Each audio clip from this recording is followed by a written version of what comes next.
welcome to another episode of SMC Reviews. I am here with my lovely roommate Shelby. Hi. And we just came back from seeing Dracula Untold.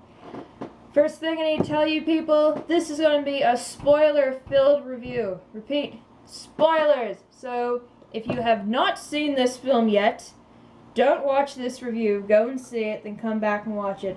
Or if you have seen this movie, or you just don't give two shits about the spoilers, then by all means stick around.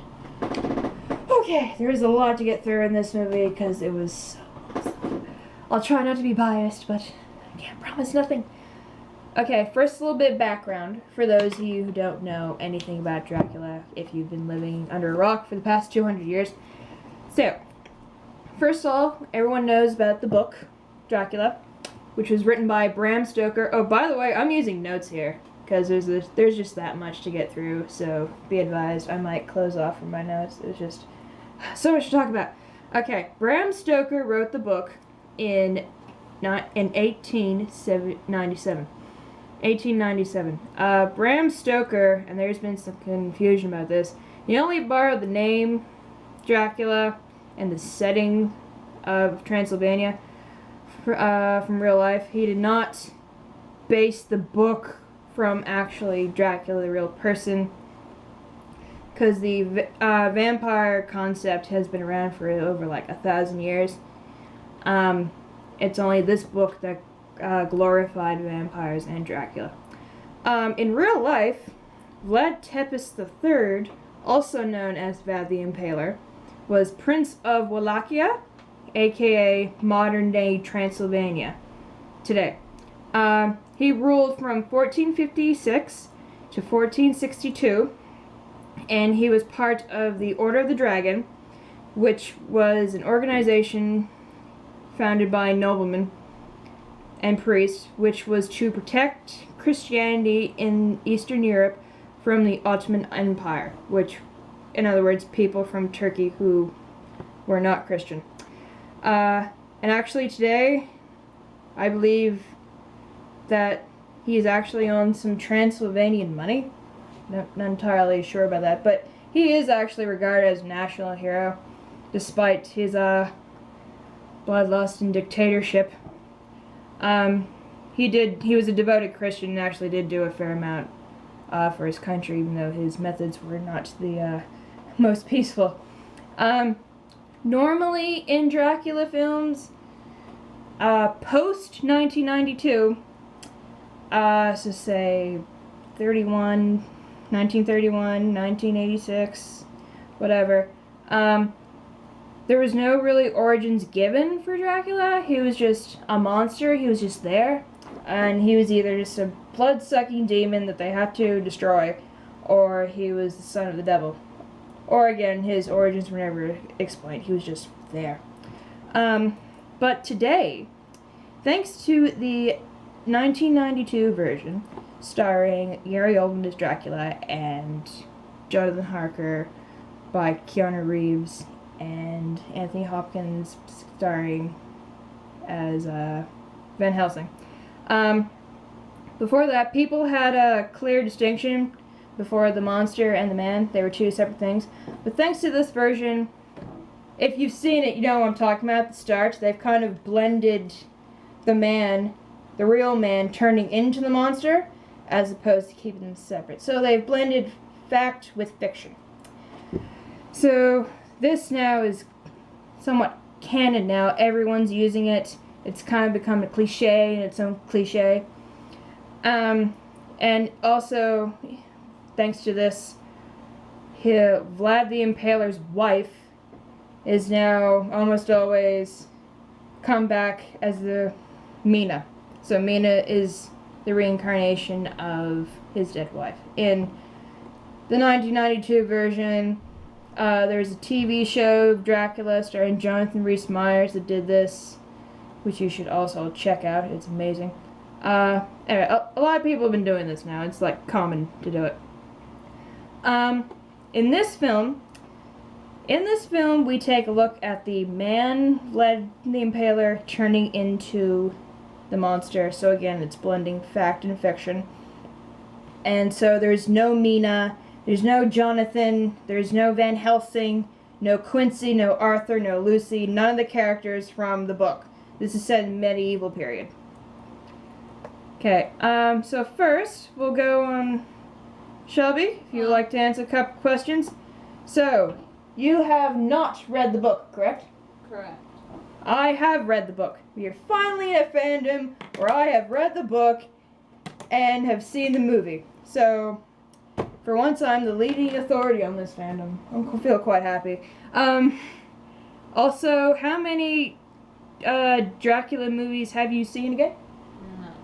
Okay, so Shelby has not read the book and she has not seen a single Dracula-based movie.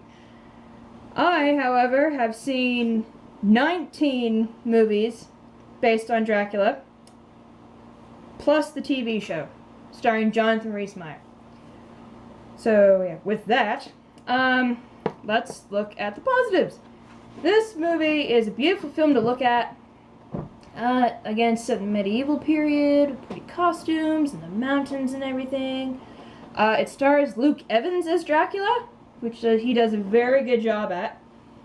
And it stars Charles Dance as this other old vampire that lives in a mountain. And they give an origin to him too. It's like he made a deal with the devil and got betrayed, and now he's a vampire. So that was good. And he's amazing as a vampire. He's all creepy and decrepit and all kinds of crap. And there's also another actor in here who plays the Sultan. And I'm just looking up his name. Sorry, guys. If you've seen Captain America, he plays Tony Stark's father. And his name is Dominic Cooper. I knew Cooper was in it. That's Dominic Cooper playing the Sultan. So there's that. In this version, it's kind of funny because he gets his vampire powers near the beginning, and he only gets them for 3 days.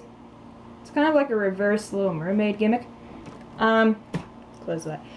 So Charles Dance's character is like, he's giving him his blood because Vlad needs to save his empire from the Turks.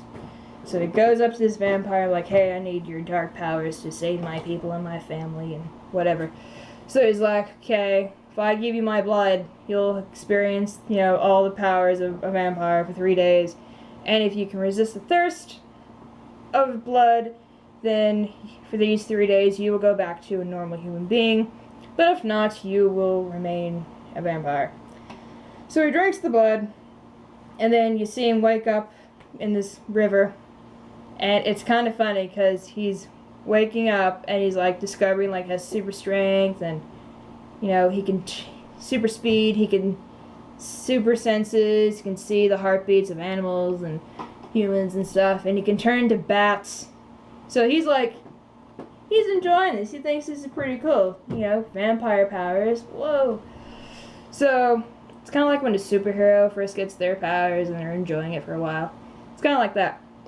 So he gets his powers, everything's cool, he's wiping out all these Turks, thinks it's great. That's another good thing about this film, the action scenes are amazing. He's wiping all these Turks and the camera angles are using. The best part about this, even though it may be a little bit overused, when he turns into bats. We have not seen Dracula turn into bats since the 2000 version called Dracula 2000 starring Gerard Butler. So that was good. A little bit of nitpick though. Like, Charles Dance tells him that he can control all the animals of darkness. But I know it would be good to have a little bit of wolves in there too. Even though vampires are primarily bats. I don't know, just wolves are in every other version, so I thought that would have been cool.